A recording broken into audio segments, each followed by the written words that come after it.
ಶ್ರೀಗುರುಭ್ಯೋ ನಮಃ. ಓಂ ಅಗ್ನಾ ವಿಷ್ಣು ಸಜೋಷಸೇ ಮಾವರ್ಧಂತು ವಾಂಗಿರಃ ಜುಮ್ನೈರ್ವಾಜೇಭಿರಾಗತಂ.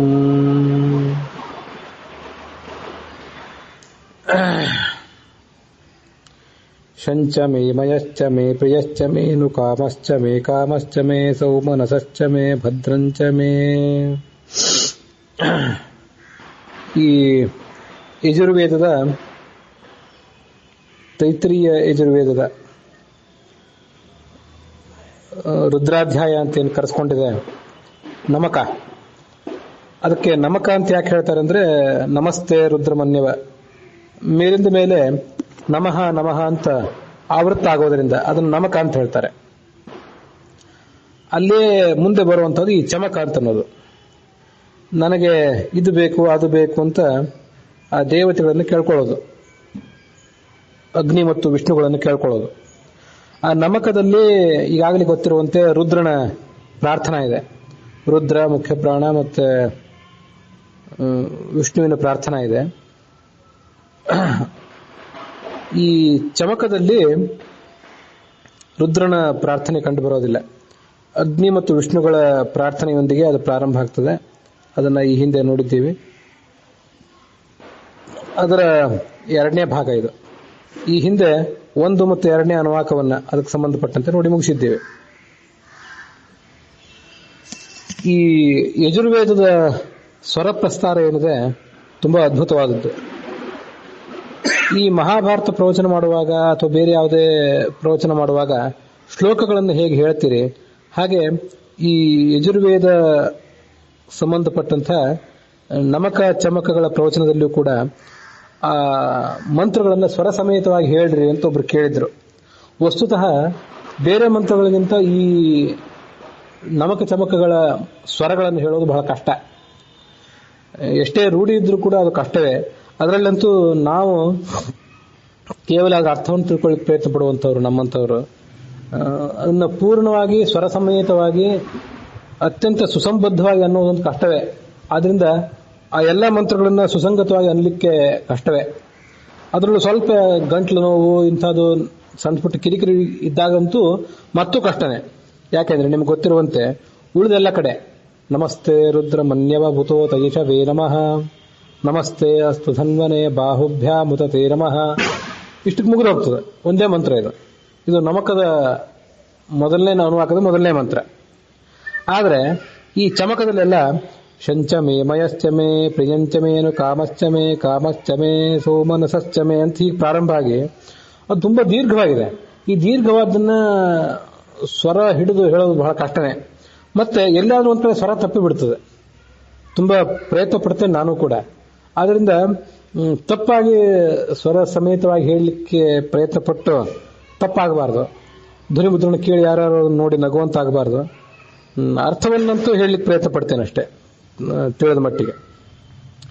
ಇದರ ಅತ್ಯಂತ ಸುಸಂಬದ್ಧವಾದಂತಹ ಸ್ವರ ಸಮೇತವಾದ ರೀತಿಯಲ್ಲಿ ಇದನ್ನ ಅಂದಂತಹ ವಿದ್ವಾಂಸರು ತುಂಬಾ ಜನ ಇದ್ದಾರೆ. ಅವರ ಧ್ವನಿ ಮುದ್ರಣಗಳು ಕೂಡ ಉಪಲಬ್ಧ ಇವೆ. ನೀವು ಆ ಮೂಲವನ್ನು ಕೇಳಬೇಕು ಅಂತಿದ್ರೆ ಅಲ್ಲೇ ಕೇಳಬೇಕಷ್ಟೆ. ನನಗೆ ಶಂ ಅಂದ್ರೆ ಸುಖ ಬೇಕು, ಮತ್ತೆ ಮಯಃ ಅಂದ್ರೆ ವಿಷಯ ಸುಖವೂ ಕೂಡ ಬೇಕು. ಶಂ ಅಂದ್ರೆ ಸ್ವರೂಪ ಸುಖ ಅಂತ ತಿಳ್ಕೊಳ್ಳೋಣ. ಮಯಃ ಅಂತಂದ್ರೆ ವಿಷಯ ಸುಖ ಅಂತ ಹೀಗೆ ಅರ್ಥ ಮಾಡ್ಕೊಳ್ಳೋಣ. ಪ್ರಿಯ ಅಂದ್ರೆ ನನ್ನ ಕುಟುಂಬದ ಸದಸ್ಯರ ಇಚ್ಛೆ, ಕುಟುಂಬದವರು ಬಂಧು ಬಾಂಧವರು ಮೊದಲಾದವರು ಏನಿದ್ದಾರೆ ಅವರಿಗೆ ಅವರ ಇಚ್ಛೆ ಪೂರ್ಣ ಆಗಬೇಕು, ಅವರು ಸುಸಂತುಷ್ಟರಾಗಿರಬೇಕು. ಕಾಮಃ ಬಂಧು ಮಿತ್ರದ ಅಪೇಕ್ಷೆಗಳು. ಹೀಗೆ ಪ್ರಿಯ ಅನ್ನೋದಕ್ಕೆ ಒಂದರ್ಥ, ಕಾಮ ಅಂತ ಅನ್ನೋದಕ್ಕೆ ಮತ್ತೊಂದು ಅರ್ಥ ಮಾಡಬಹುದು.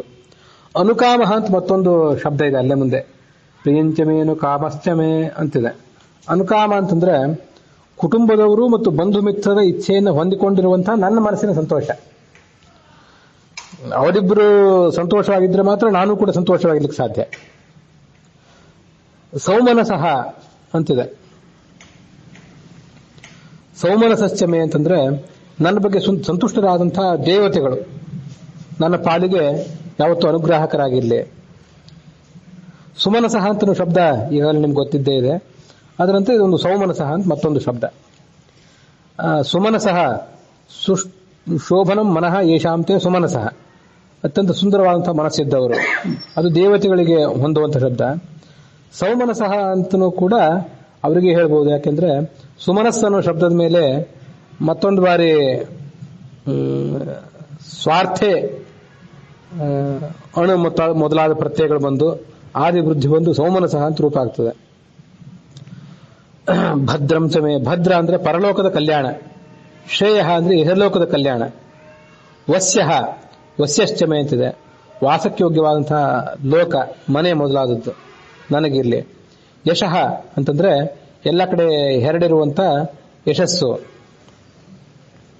ಒಂದ್ ಕಡೆ ಐತರಿಯ ಉಪನಿಷತ್ ಭಾಷ್ಯದಲ್ಲಿ ಎಲ್ಲೋ ಒಂದ್ ಕಡೆ ಹೇಳ್ತಾರೆ, ಯಶಸ್ಸು ಅಂತಂದ್ರೆ ಎಲ್ಲ ಕಡೆ ಹರಡಿರುವಂತಹ ಹೆಸರು. ಕೀರ್ತಿ ಅಂತಂದ್ರೆ ಜನ ನಮ್ಮನ್ನ ಹೊಗಳುವುದು. ಯಶಸ್ಸು ಅಂತಂದ್ರೆ ಕೇವಲ ನಮ್ಮ ಬಗ್ಗೆ ಅವ್ರಿಗೆ ಪರಿಚಯ ಇರೋದು. ಕೀರ್ತಿ ಅಂತಂದ್ರೆ ಅವರು ನಮ್ಮ ಹೆಸರನ್ನ ಮತ್ತೆ ಹೇಳ್ಕೊಳ್ಳೋದು, ಅದಕ್ಕೆ ಕೀರ್ತಿ ಅಂತ ಕರೀತಾರೆ.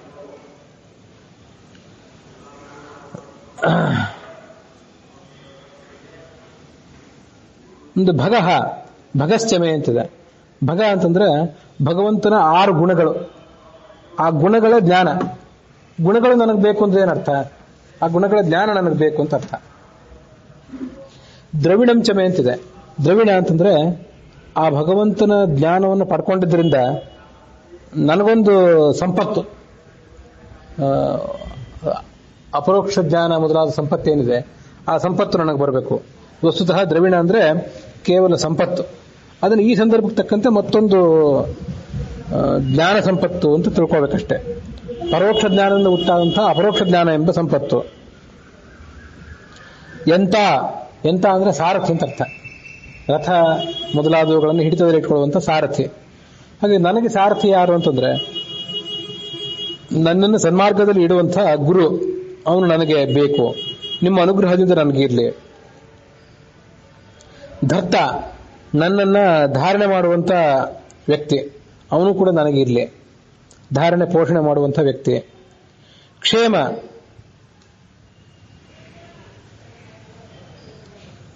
ಕ್ಷೇಮ ಅಂತಂದ್ರೆ ಇವರು ಈ ನನ್ನನ್ನು ಸನ್ಮಾರ್ಗದಲ್ಲಿ ಮುನ್ನಡೆಸುವಂತಹ ಗುರು ಮತ್ತೆ ನನ್ನನ್ನು ಪೋಷಿಸುವಂತಹ ವ್ಯಕ್ತಿ ಏನಿದ್ದಾರೆ, ಇವರಿಬ್ಬರಿಂದಾಗಿ ನನಗೊಂದು ನನ್ನ ವ್ಯಕ್ತಿತ್ವದ ರಕ್ಷಣೆ ಒಂದಾಗಬೇಕು. ನನಗೆ ಏನು ಸಿಗಬೇಕೋ ಅದು ಸಿಗಬೇಕು. ಸಿಕ್ಕಿದ್ದು ಸ್ಥಿರವಾಗಬೇಕು. ಇನ್ನು ಸಿಗದೇ ಇದ್ದದ್ದು ಇನ್ನು ಮುಂದೆ ಸಿಗಬೇಕು. ಮತ್ತೆ ಯೋಗಕ್ಷೇಮ ಅಂತೆಲ್ಲ ಹೇಳ್ತಿರ್ತಾರೆ, ನಿಮ್ಗೆ ಗೊತ್ತಿದೆ. ಹೊಸದಾಗಿ ಸಿಗೋ ಯೋಗ, ಸಿಕ್ಕಿದ್ದು ಸ್ಥಿರವಾಗಿರೋದಕ್ಕೆ ಕ್ಷೇಮ ಅಂತ ಕರೀತಾರೆ. ಮುಂದೆ ಧೃತಿ, ಸಾಧನ ಮಾರ್ಗದಲ್ಲಿ ಮುನ್ನಡೆಯಲಿಕ್ಕೆ ಬೇಕಾದಂತಹ ಒಂದು ಧೈರ್ಯ, ಇದು ನನಗೆ ಬೇಕು. ವಿಶ್ವಂ, ವಿಶ್ವಂ ಅಂದ್ರೆ ಜಗತ್ತು. ಜಗತ್ತು ನನಗೆ ಬೇಕು ಅಂತಂದ್ರೆ ಏನು? ಆ ಜಗತ್ತಿನಲ್ಲಿ ಅಂತರ್ಯಾಮಿ ಆದಂತಹ ಭಗವಂತ ನನ್ನ ಪಾಲಿಗೆ ಯಾವತ್ತೂ ಕೂಡ ಇರಲಿ. ಮಹಃ, ಮಹಾ ಅಂತಂದ್ರೆ ಮಹಾ ಉತ್ಸವ ಅಂತ ಕೆಲವು ಕಡೆ ವ್ಯಾಖ್ಯಾನ ಮಾಡ್ತಾರೆ. ಮಹಾ ಅಂದ್ರೆ ದೊಡ್ಡದೊಂದು ಜಾತ್ರೆ, ಉತ್ಸವ. ನನಗೆ ಯಾವುದು ಅಂತಂದ್ರೆ ಈ ಜಗತ್ತಿನಲ್ಲಿ ಅಂತರ್ಯಾಮಿ ಆದಂತಹ ಭಗವಂತನ ಪೂಜಾ ಎಂಬ ಉತ್ಸವ ಇದೆಯಲ್ಲ, ಆ ಉತ್ಸವ ನನಗೆ ಯಾವತ್ತೂ ಕೂಡ ಇರಲಿ.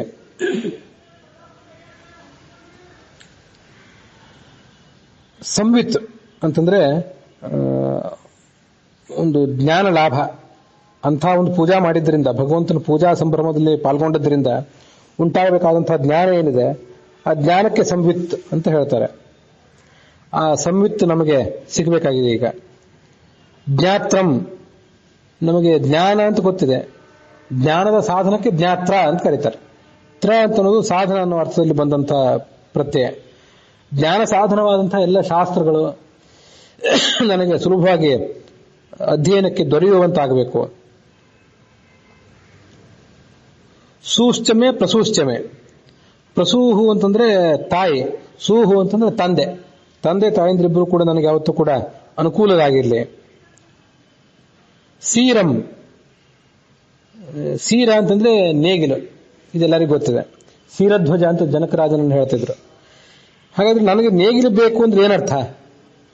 ನಮ್ಮ ಈ ಶರೀರ ಇದೆಯಲ್ಲ, ಈ ಶರೀರ ಅಂತ ಅನ್ನೋದೇ ಒಂದು ಕ್ಷೇತ್ರ, ಇದೊಂದು ಜಮೀನು, ಇದೊಂದು ಹೊಲ. ಇದನ್ನ ಶೋಧನೆ ಮಾಡುವಂತಹ ನೇಗಿಲು ಅಂದ್ರೆ ಯಾವುದು? ಧರ್ಮಾಚರಣೆ. ಅದೇ ನನಗೆ ಯಾವತ್ತೂ ಕೂಡ ದೊರೆಯಿದೆ. ಲಯ, ಆ ಧರ್ಮ, ಲಯ ಅಂದ್ರೆ ನಾಶ ಅಂತ ಅರ್ಥ. ಎಂಥ ನಾಶ ಆಗಬೇಕು? ನಾನು ನಿರಂತರವಾದ ಧರ್ಮಾಚರಣೆಯನ್ನು ಮಾಡ್ತಾ ನನ್ನ ಕೊನೆಯ ಶರೀರವೂ ಕೂಡ, ನನ್ನ ಚರ್ಮ ಶರೀರವೂ ಕೂಡ ಹೊರಟು ಹೋಗಬೇಕು. ಅದನ್ನೇ ಲಯ ಅಂತ ಹೇಳಬೇಕು. ಋತಂ, ಋತ ಅಂತಂದ್ರೆ ಪರಬ್ರಹ್ಮನ ಸಾನ್ನಿಧ್ಯ. ಪರಬ್ರಹ್ಮನ ಸಾನ್ನಿಧ್ಯ ನನಗೆ ಯಾವತ್ತೂ ಕೂಡ ದೊರೆಯಲಿ. ಅಥವಾ ಸರ್ವಮೂಲದಲ್ಲಿ ಹೇಳಿದಂತೆ ಋತಂ ಯಥಾರ್ಥ ವಿಜ್ಞಾನಂ ಸತ್ಯಂ ತತ್ಪೂರ್ವಿಕಾ ಕೃತಿ. ಋತಂ ಅಂತಂದ್ರೆ ಯಥಾರ್ಥವಾದ ಜ್ಞಾನ, ಅದು ನನಗೆ ದೊರೆಯಬೇಕು. ಸತ್ಯ ಅಂತ ಇಲ್ಲಿ ಬಂದಿಲ್ಲ, ಮುಂದೆ ಮತ್ತೊಂದು ಕಡೆ ಎಲ್ಲರೂ ಬರಬಹುದು. ಅಮೃತಂ, ನಾಶರಹಿತವಾದಂತಹ ಮೋಕ್ಷ, ಅದು ನನಗೆ ದೊರೆಯಬೇಕು. ಅಯಕ್ಷಂ, ನನಗೆ ಯಾವುದೇ ರೀತಿಯಾದಂತಹ ಕ್ಷಯರೋಗ ಬರದೇ ಹೋಗಲಿ. ದೈಹಿಕ ಕ್ಷಯ, ಮಾನಸಿಕ ಕ್ಷಯ ಯಾವತ್ತೂ ಕೂಡ ನನ್ನನ್ನು ಪೀಡಿಸದೇ ಇರಲಿ. ಅನಾಮಯಂ, ಎಲ್ಲ ರೋಗಗಳಿಂದ ರಕ್ಷಣೆ ಇರಲಿ. ರೋಗ ನನಗೆ ಯಾವತ್ತೂ ಕೂಡ ಬರದೇ ಹೋಗಲಿ. ಜೀವಾತುಹು, ಜೀವಾತುಶ್ಚಮೆ ಅಂತಂದ್ರೆ ಈ ಆರೋಗ್ಯಯುತವಾದಂತಹ ಜೀವನಕ್ಕೆ ಬೇಕಾದಂತಹ ಒಂದು ಔಷಧ, ಅದಕ್ಕೆ ಜೀವಾತು ಅಂತ ಹೇಳಬೇಕು. ಅಂಥ ಔಷಧ ನನಗೆ ಯಾವತ್ತೂ ಕೂಡ ದೊರೆಯುವಂತಾಗಬೇಕು.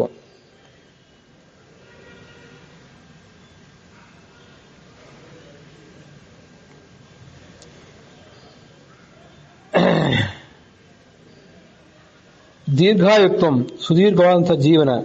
ಅನಮಿತ್ರಂ, ವೈರಿಗಳು ಇಲ್ಲದೇ ಇರುವಂಥದ್ದು, ನಾನು ಅಜಾತ ಶತ್ರು ಆಗಬೇಕು. ಅಭಯಂ, ಯಾವುದೇ ಭಯ ಇಲ್ಲದೆ ಇರುವಂತಹ ಸ್ಥಿತಿ ನನಗೆ ಬಂದೊದಗಲಿ.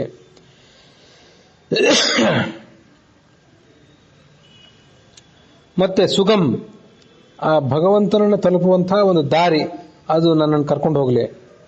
ಆ ದಾರಿ ನನಗೆ ಸುಲಭವಾಗಿ ಸಿಗುವಂತಾಗಲಿ. ಶಯನಂ ಚಮೆ, ಶಯನ ಅಂತಂದ್ರೆ ಮಲ್ಕೊಳ್ಳೋದು, ಒಳ್ಳೆ ನಿದ್ರೆ ನನಗಾಗಬೇಕು. ಹೌದು, ನಿದ್ರೆ ಅಂತನ್ನೋದು ಸರಿನೇ. ಮತ್ತೆ ಎಲ್ಲ ಬಾಹ್ಯ ಚಟುವಟಿಕೆಗಳನ್ನು ಸ್ತಬ್ಧಗೊಳಿಸಿ ಆ ಭಗವಂತನ ಧ್ಯಾನದಲ್ಲಿ ಮಗ್ನನಾಗಿರುವಿಕೆ, ಅದೇ ಒಂದು ನಿದ್ರೆ. ಅಂತಹ ನಿದ್ರೆ ನನಗೆ ಬರಲಿ. ಮತ್ತೆ ಯಸ್ಯಾಂ ಜಾಗೃತಿ ಭೂತಾನಿ ಸಾನಿಶಾ ಪಶ್ಯತೋ ಮುನೇಹೆ ಅಂತ ಹೇಳ್ತಾನೆ ಭಗವದ್ಗೀತಾದಲ್ಲಿ. ಯಾವ ಲೌಕಿಕ ಚಟುವಟಿಕೆಗಳ ಬಗ್ಗೆ ಈ ಜಗತ್ತೆಲ್ಲವೂ ಎಚ್ಚೆತ್ತುಕೊಂಡಿದೆ, ಅದು ಆ ಚಟುವಟಿಕೆಗಳ ಬಗ್ಗೆ ಈ ಜ್ಞಾನಿಯಾದವನು ಕತ್ತಲಿನಲ್ಲಿರ್ತಾನೆ, ಅದು ಅವನಿಗೆ ರಾತ್ರಿ. ಅವನಿಗೆ ಯಾವುದು ರಾತ್ರಿಯೋ ಈ ಜಗತ್ತಿಗೆ ಅದು ಹಗಲು, ಈ ಜಗತ್ತಿಗೆ ಯಾವುದು ರಾತ್ರಿಯೋ ಅದು ಅವನಿಗೆ ಹಗಲು ಅಂತ ಭಗವದ್ಗೀತಾದಲ್ಲಿ ಬಂದಿದೆ. ಅಂಥ ಶಯನ ಅಂದ್ರೆ ಧ್ಯಾನ, ಅದು ನನಗೆ ಸಿಗಬೇಕು. ಸೂಷಾ, ಎಲ್ಲ ಪಾಪಗಳನ್ನು ಸುಡುವಂಥ ಒಂದು ತತ್ವಜ್ಞಾನದಲ್ಲಿ ಆಸಕ್ತಿ, ತತ್ವಜ್ಞಾನವೆಂಬ ಬೆಳಕು ಅಂತ ಹೀಗೆ ಹೇಳಬೇಕು.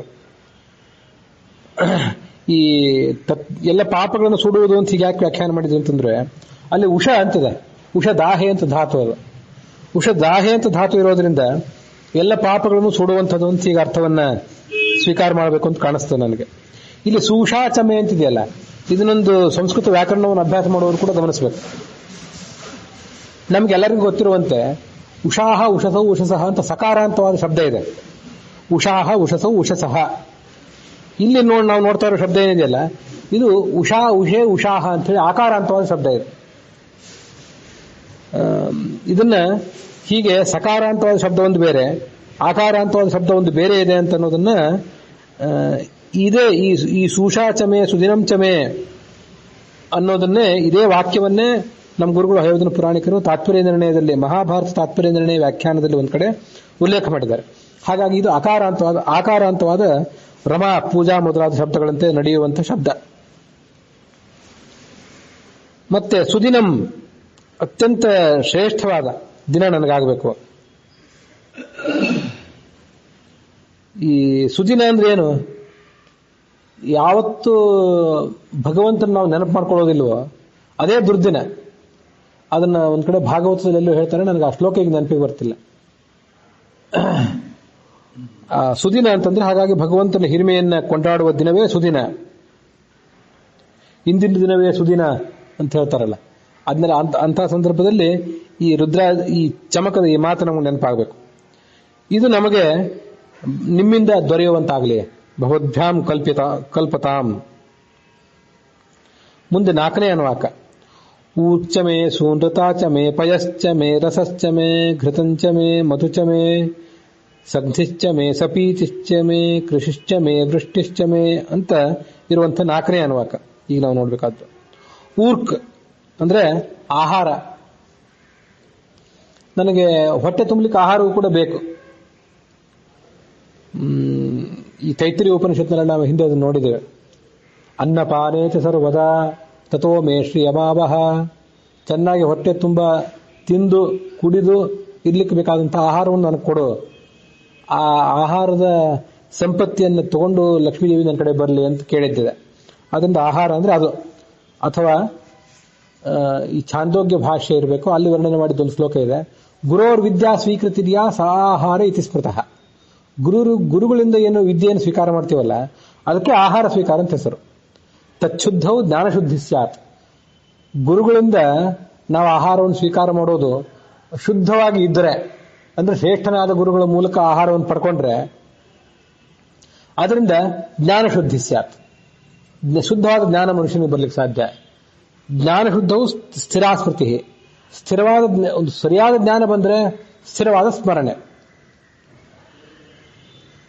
ಗುರೋರ್ ವಿದ್ಯಾ ಸ್ವೀಕೃತಿರ್ಯಾ ಆಹಾರ ಇತಿ ಸ್ಮೃತಃ ತಚ್ಛುದ್ಧೌ ಜ್ಞಾನಶುದ್ಧಿ ಸ್ಯಾತ್. ಜ್ಞಾನಶುದ್ಧೌ ಸ್ಥಿರಾಸ್ಮೃತಿ. ಸ್ಮೃತಿಸ್ಥೈರ್ಯೇ ತ್ವಾಪರೋಕ್ಷಂ ಹರೇರ್ ಮೋಕ್ಷ ಸ್ತತೋ ಭವೇತ್. ಸ್ಥಿರವಾದ ಭಗವಂತ ನಾಮಸ್ಮರಣೆ ಬಂದ್ರೆ ಅದರ ಮೂಲಕವೇ ಭಗವಂತನ ಪ್ರಾಪ್ತಿ ಅಂತ ವರ್ಣನೆ ಮಾಡ್ತಾರೆ. ಅದಕ್ಕಾಗಿ ಗುರುಗಳಿಂದ ವಿದ್ಯಾ ಸ್ವೀಕಾರ ಮಾಡೋದೇನಿದೆ ಅದೇ ಆಹಾರ.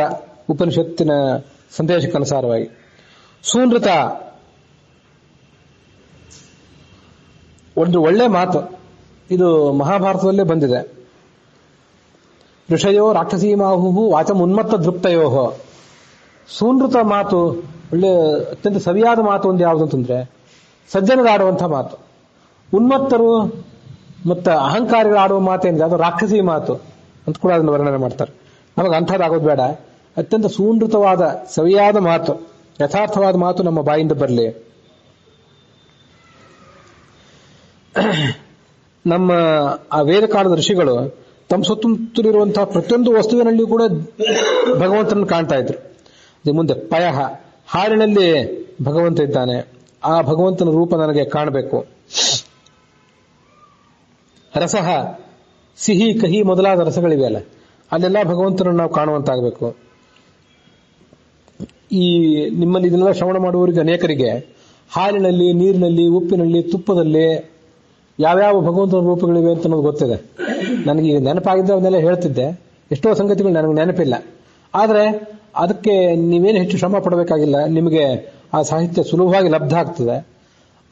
ಆ ಮೂಲಕ ಅದರಲ್ಲಿರುವಂತಹ ಭಗವಂತನ ರೂಪಗಳು ನನಗೆ ಕಣ್ಣಿಗೆ ಕಾಣುವಂತಾಗಬೇಕು, ರೂಪಗಳ ಜ್ಞಾನ ನಮಗಾಗಬೇಕು ಅಂತ ಅನ್ನೋದನ್ನ ಇಲ್ಲಿ ಈ ವೇದ ಭಾಗದ ಶ್ರವಣದಲ್ಲಿ ನಾವು ನೆನಪು ಮಾಡ್ಕೊಳ್ಬೇಕು. ಘೃತಂ, ತುಪ್ಪ ನನಗೆ ಸಿಗಬೇಕು. ತುಪ್ಪಕ್ಕೆ ಲಕ್ಷ್ಮೀದೇವಿ ಅಂತ ನೆನಪು ನನಗೆ. ಮುಂದೆ ಜೇನುತುಪ್ಪ ನನಗೆ ಸಿಗಬೇಕು. ಮಧುಚಮೆ, ಸಗ್ಧಿಶ್ಚಮೆ. ಸಗ್ಧಿ ಅಂದ್ರೆ ಹಿಟ್ಟನ್ನು ಇಡುವಂತಹ ಒಂದು ಪಾತ್ರೆ ಅಂತ ವರ್ಣನೆ ಮಾಡ್ತಾರೆ. ಸಪೀತಿ, ಇದು ನೋಡ್ರಿ, ಪೀತಿ ಅಂದ್ರೆ ಕುಡಿಯೋದು. ಸಪೀತಿ ಅಂತಂದ್ರೆ ಎಲ್ಲರ ಜೊತೆಗೆ ಸೇರಿ ಕುಡಿಯೋದು, ಒಂದು ಕ್ಲಬ್ನಲ್ಲಿ ಕುಡಿಯೋದು. ಅಂದ್ರೆ ಅದೇನರ್ಥ ಅಂತಂದ್ರೆ ಆಧುನಿಕ ಕಾಲದ ಮಾತಲ್ಲ ಅದು. ಸೋಮಯಾಗ ಮುಗಿದ ಬಳಿಕ ನಮ್ಮವ್ರ ಜೊತೆಗೆ ಕೂಡಿಕೊಂಡು ಸೋಮಪಾನ ಮಾಡ್ತೀವಲ್ಲ, ಅದು ಸಪೀತಿ. ತುಂಬಾ ಅದ್ಭುತವಾದ್ದು. ನಾವೆಲ್ಲ ಸೋಮಯಾಗ ಮಾಡೋಣ, ಎಲ್ಲರೂ ಅದನ್ನು ಕುಡಿಯೋಣ. ನವವಧುವಿಗೆ ಆಶೀರ್ವಾದ ಮಾಡುವಂತಹ ಒಂದು ಮಂತ್ರ ಇದೆ. ಭರ್ತಾ ತೇ ಸೋಮಾಪ ನಿತ್ಯಂ ಭವೇದ್ಧರ್ಮ ಪರಾಯಣ. ವಧುವೆ, ನಿನ್ನ ಗಂಡ ಸೋಮಪಾನ ಮಾಡುವಂಥವನಾಗಲಿ. ಅಂದ್ರೆ ಸೋಮಪಾನ ಮಾಡಬೇಕಾದ್ರೆ ಸೋಮ ಯಜ್ಞ ಮಾಡಬೇಕಲ್ಲ. ಅಥವಾ ದೊಡ್ಡವರು ಯಾರಾದರೂ ಸೋಮ ಯಜ್ಞ ಮಾಡಿದರೆ, ಸೋಮಯಾಗ ಮಾಡಿದರೆ ಅದರಲ್ಲಿ ಇವನು ಪಾಲ್ಗೊಂಡು ಅದನ್ನ ಸೋಮಪಾನ ಮಾಡಬೇಕು. ಇವತ್ತು ನಮಗೆ ಆ ಸೋಮ ಅನ್ನೋ ಬಲ್ಲಿಯೇ ಎಲ್ಲೋ ಲುಪ್ತಾಗಿ ಹೋಗಿರುವಾಗ ಬಹಳ ಅಪರೂಪ ಸಂಗತಿ ಆಗಿಬಿಟ್ಟಿರ್ತದೆ. ಆದರೂ ಇತ್ತೀಚೆಗೂ ಅಲ್ಲಿ ಜ್ಞಾನಿಗಳಾದವರು ಈ ಸೋಮಯಾಗಗಳನ್ನು ಮಾಡ್ತಾರೆ. ಅಂಥ ಯಾಗಗಳನ್ನೆಲ್ಲ ನೋಡುವಂಥ ಅವಕಾಶ ನಾವು ಮಾಡ್ಕೊಳ್ಬೇಕು. ಇದ್ದಾರೆ ಅಂಥವರೆಲ್ಲ. ನಿಜವಾದ ಅರ್ಥಗಳಲ್ಲಿ ನಾವು ಸೋಮಯಾಜಿ ವಾಜಪೇಯಿ ಅನ್ನೋದೆಲ್ಲ ಈಗ ಕೇವಲ ಸರ್ನೇಮ್ ಆಗಿ ಉಳಿದಿದೆ. ನಮಗೆ ನಿಜವಾದ ಅರ್ಥದಲ್ಲಿ ಅವೆಲ್ಲ ಸಾರ್ಥಕ ಆಗಬೇಕು. ಕೃಷಿಶ್ಚಮೇ, ಯಜ್ಞ ಮಾಡ್ಲಿಕ್ಕೆ ಬೇಕು. ಜೀವನವೇ ಒಂದು ಯಜ್ಞ. ಈ ಯಜ್ಞ ಮಾಡ್ಲಿಕ್ಕೆ ಬೇಕಾದಂತಹ ಧಾನ್ಯಗಳನ್ನು ಬೆಳೆಯಲಿಕ್ಕೆ ನಾವು ವ್ಯವಸಾಯ ಮಾಡಬೇಕಲ್ಲ. ವ್ಯವಸಾಯ ನಾನೇ ಮಾಡದೆ ಹೋದ್ರೂ ಕೂಡ ಇನ್ನೊಬ್ಬರು ಸರಿಯಾಗಿ ವ್ಯವಸಾಯ ಮಾಡಲಿ, ವ್ಯವಸಾಯ ಮಾಡುವ ರೈತನಿಗೆ, ಆ ದೇಶದ ಬೆನ್ನೆಲುಬಾದಂತಹ ರೈತನಿಗೆ ಒಂದು ಸುಖ ಇರಲಿ ಅಂತ ಕೇಳಿದಂತೆ. ಅವನಿಗೆ ಸುಖ ಇದ್ರೆ ಅವನು ಸರಿಯಾಗಿ ಕೃಷಿ ಮಾಡ್ತಾನೆ. ಕೃಷಿಶ್ಚಮೆ ವೃಷ್ಟಿಶ್ಚಮೆ, ಆ ವ್ಯವಸಾಯಕ್ಕೆ ಬೇಕಾದ ಮಳೆ ಬರಲಿ. ಚೈತ್ರಂಚಮೆ,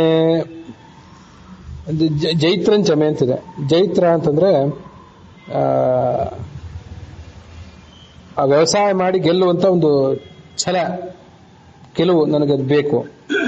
ಔದ್ಭಿದ್ಯಂ ಅಂದ್ರೆ ಈ ಉದ್ಭಿತ್ ಅಂತಂದ್ರೆ ನೆಲವನ್ನು ಭೇದಿಸಿಕೊಂಡು ಬೆಳೆಯುವಂತ ಗಿಡ ಮರಗಳು ಇರ್ತಾವಲ್ಲ, ಈ ಸಸ್ಯ ವೃಕ್ಷ ಮೊದಲಾದವುಗಳು, ಅದರಿಂದ ಸಿಗುವಂತ ಧಾನ್ಯ ಫಲಾದಿಗಳು ನನಗೆ ಸಿಗುವಂತಾಗಲಿ. ರೈಶ್ಚಮೆ, ರೈ ಅಂತಂದ್ರೆ ಧನವನ್ನ ನಾನು ಗಳಿಸಬೇಕು, ಧನವನ್ನು ಗಳಿಸಲಿಕ್ಕೆ ಬೇಕಾದಂತಹ ನಿರಂತರವಾದ ಉತ್ಸಾಹ ನನ್ನಲ್ಲಿರಲಿ ಅಂತ ಕೇಳ್ಕೋತಾರೆ. ರಾಯಶ್ಚಮೆ, ರಾಯ ಅಂತಂದ್ರೆ ಧನ. ನೋಡಿ, ಇದು ರೈಹಿ ರಾಯೋ ರಾಯ ಅಂತ ಒಂದು ಶಬ್ದ ಇದೆ. ರೈಹಿ ರಾಯೋ ರಾಯ ಅಕಾರಾಂತ ಶಬ್ದ ಅಲ್ಲ, ಇದು ಐಕಾರಾಂತ ಶಬ್ದ. ಸಂಸ್ಕೃತದ ಶಬ್ದಗಳನ್ನ ಅನುಸಂಧಾನ ಮಾಡೋರಿಗೆ ಇದೆಲ್ಲ ಗೊತ್ತಿರ್ತದೆ. ಈ ರೈ ಅಂತ ಅನ್ನೋದನ್ನ ಉಪನಿಷತ್ನಲ್ಲಿ ಭಾರತೀ ದೇವಿಗೆ ಅಂದ್ರೆ ಸರಸ್ವತಿ ದೇವಿಗೆ ಒಂದು ಪರ್ಯಾಯ ಪದ ಅಂತ ಹೇಳ್ತಾರೆ. ರೈ ಅಂದ್ರೆ ಸರಸ್ವತಿ ದೇವಿ, ರಾಯ ಅಂತಂದ್ರೆ ಆ ಧನ, ಅವೆರಡೂ ಕೂಡ ಧನಗಳೇ. ಅಥವಾ ಸರಸ್ವತಿ ದೇವಿ ಮತ್ತೆ ಅವಳ ಪತಿಯಾದಂಥ ಮುಖ್ಯ ಪ್ರಾಣ, ಅವರ ಪತಿಯಾದಂಥ ಚತುರ್ಮುಖ, ಅವರಿಬ್ಬರ ಅನುಗ್ರಹ ನನಗಾಗಬೇಕು. ಪುಷ್ಟಂಚಮೆ, ದೃಢವಾದ ದೇಹ, ಪುಷ್ಟಿ, ಇನ್ನು ಮುಂದೆ ನನಗೆ ಆರೋಗ್ಯ ಭಾಗ್ಯ ಸಿಗಬೇಕು. ವಿಭುಚಮೆ, ಸರ್ವತ್ರ ವ್ಯಾಪ್ತವಾದಂತಹ ಭಗವಂತನ ರೂಪದ ದರ್ಶನ ನನಗಾಗಬೇಕು, ನಾನು ದೊಡ್ಡವನಾಗಿದ್ರೆ. ಯಾಕೆಂತಂದ್ರೆ ದೇವಾದೀನಾಂ ಉಪಾಸ್ಯಾಸ್ತು ಭೃತಿ ವ್ಯಾಪ್ತ್ಯಾದಯೋ ಗುಣಾಃ ಆನಂದಾದ್ಯಾಸ್ತು ಸರ್ವೇಷಾಂ ಅನ್ಯಥಾ ಅನರ್ಥಕೃತ್ ಭವೇತ್ ಅಂತ ಬ್ರಹ್ಮಸೂತ್ರ ಭಾಷ್ಯದಲ್ಲಿ ಆಚಾರ್ಯ ಉಲ್ಲೇಖ ಮಾಡುವಂತಹ ಒಂದು ಶ್ಲೋಕ. ಈ ಭಗವಂತನ ಗುಣಗಳನ್ನು ಉಪಾಸನೆ ಮಾಡುವಾಗ ದೇವತೆಗಳು ಮೊದಲಾದವರು ಭಗವಂತ ಎಲ್ಲ ಕಡೆ ವ್ಯಾಪ್ತನಾಗಿದ್ದಾನೆ ಮತ್ತೆ ಜಗತ್ತನ್ನು ಭರಣ ಮಾಡ್ತಾನೆ, ಹೀಗೆಲ್ಲ ಅವ್ರು ಉಪಾಸನೆ ಮಾಡ್ತಾರಂತ. ಉಪಾಸನೆ ಮಾಡಿ ವ್ಯಾಪ್ತವಾದ ಭಗವಂತನ ರೂಪವನ್ನು ಸಾಕ್ಷಾತ್ಕಾರ ಮಾಡ್ಕೋತಾರೆ. ನಾವೇನ್ ಮಾಡ್ಬೇಕು ಅಂತಂದ್ರೆ ಕೇವಲ ಅದನ್ನ ತಿಳ್ಕೊಳ್ಳೋದಷ್ಟೇ. ಭಗವಂತ ವ್ಯಾಪ್ತನಾಗಿದ್ದಾನೆ ತಿಳ್ಕೊತೇವೆ ಹೊರತು ಅಂತ ರೂಪ ನಮಗೆ ಸಾಕ್ಷಾತ್ಕಾರ ಮಾಡ್ಕೊಳ್ಳಿಕ್ಕೆ ಸಾಧ್ಯ ಆಗೋದಿಲ್ಲ.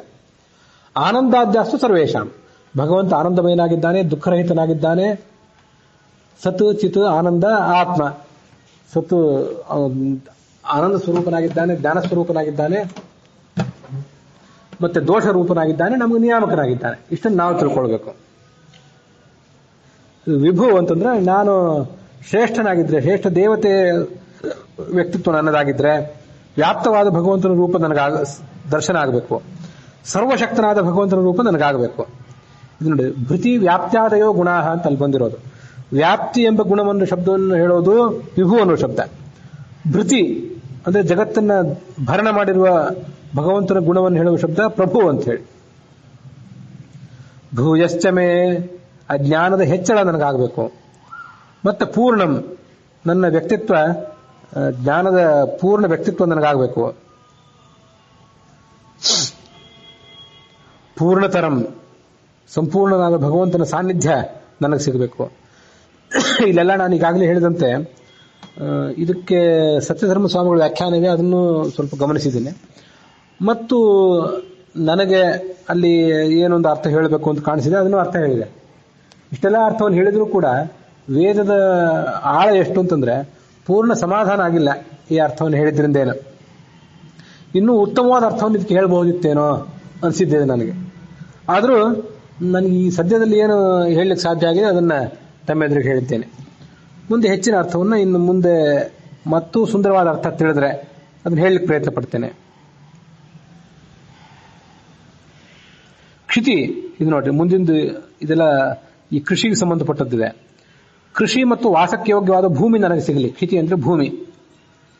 ಕ್ಷಿತಿಶ್ಚಮೆ, ಕೂಯವಾಶ್ಚಮೆ, ಜವೆಗೋಧಿ ಮೊದಲಾದ ಕಾಳುಗಳು ನನಗೆ ಸಿಗಬೇಕು. ಅನ್ನ ಸಿಗಬೇಕು. ಅಂದ್ರೆ ಅನ್ನ ಅಂದ್ರೆ ಒಟ್ಟಾರೆ ಆಹಾರ. ಅಕ್ಷುತ್, ಹಸಿವಿನ ಪರಿಹಾರ ನನಗಾಗಬೇಕು. ಭಗವಂತನನ್ನೇ ಕೇಳಬೇಕಲ್ಲ, ಇನ್ಯಾರನ್ನ ಕೇಳೋದು? ಅದರಲ್ಲೂ ಇದೊಂದು ವೈಶಿಷ್ಟ್ಯ ಇದೆ. ಅಗ್ನಾ ವಿಷ್ಣು ಸಜೋಷ ಸೇಮಾವರ್ಧಂತು ವಾಂಗಿರಹ ಜುಮ್ನೈರ್ವಾಜೆ ಭಿರಾಗತಂ. ಅಗ್ನಿಯನ್ನೇ ಪ್ರಾರ್ಥನೆ ಮಾಡ್ತಿದ್ದೇವೆ. ಯಾಕೆ ಅಂತಂದ್ರೆ ಈ ನಮಗೆ ಅಡಿಗೆ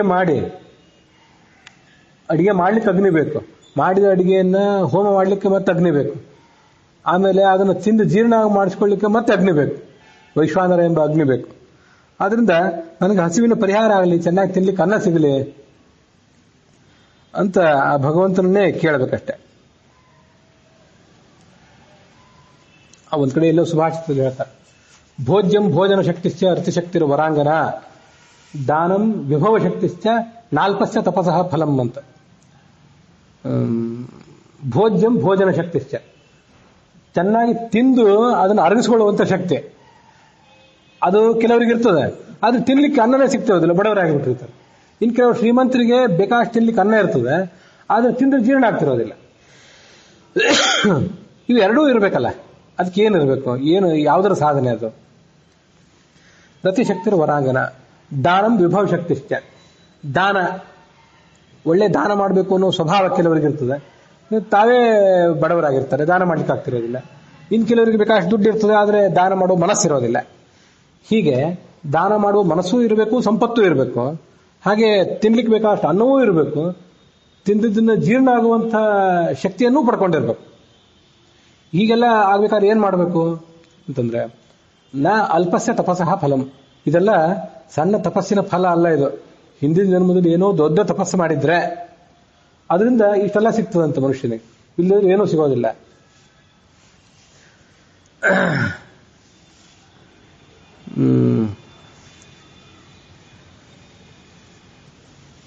ಸಂಪನ್ನತರಮೇವಾನ್ನಂ ದರಿದ್ರ ಭುಂಜತೆ ಸದಾ.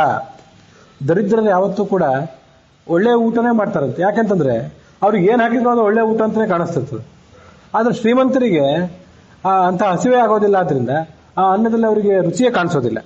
ಇದು ಅವರ ದಾರಿದ್ರ್ಯ. ವ್ರೀಹಯಶ್ಚಮೇ ಯವಾಶ್ಚಮೇ. ವ್ರೀಹಯ, ನನಗೆ ಭತ್ತದ ಕಾಳು ಸಿಗಲಿ ಅಂದ್ರೆ ಭತ್ತದ ಕಾಳಿನೊಳಗಿರುವಂತಹ ಭಗವಂತನ ರೂಪ ನನಗೆ ಸಾಕ್ಷಾತ್ಕೃತ ಆಗಲಿ. ಯವಾಹ, ಬಾರ್ಲಿ ಕಾಳುಗಳು ನೋಡ್ರಿ, ಮೇಲೆ ಕೂಯವಾಹ ಅಂತ ಬಂತು. ಆ ಕೂಯವಾಹ ಅಂತಂದ್ರೆ ಜವೆಗೋಧಿ ಕಾಳುಗಳು, ಇಲ್ಲಿ ಯವಾಹ ಅಂತಂದ್ರೆ ಬಾರ್ಲಿ ಕಾಳುಗಳು.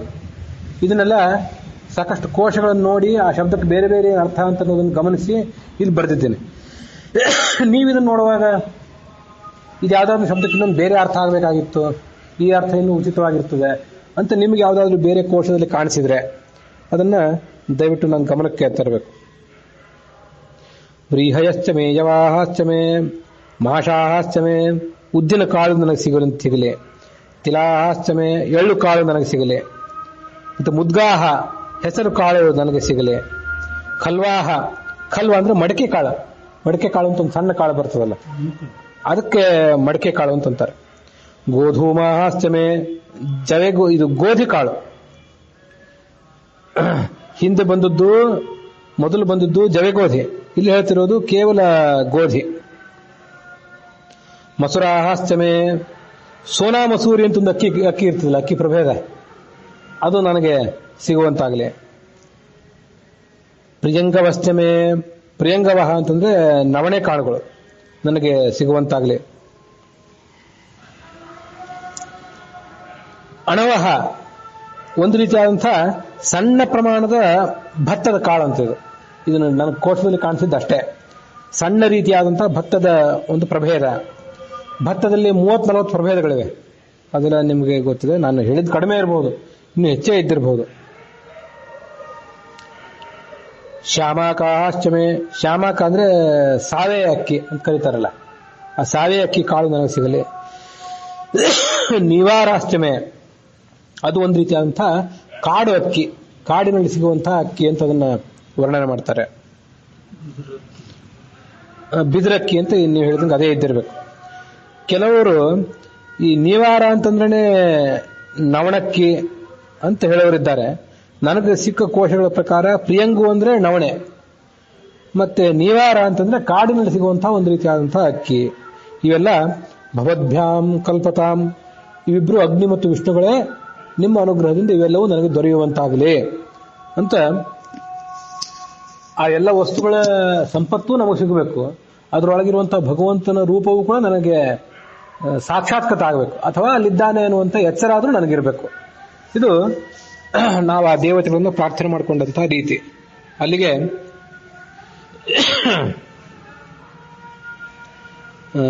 4ನೇ ಅನುವಾಕ ಮುಕ್ತಾಯ ಕಂಡಿದೆ. ಇನ್ನು 5ನೇ ಅನುವಾಕವನ್ನು ನಾಳೆ ದಿವಸ ಶ್ರವಣ ಮಾಡೋಣ. ಇಲ್ಲಿಗೆ ಈ ಭಾಗ ಮುಕ್ತಾಯ ಕಂಡಿದೆ.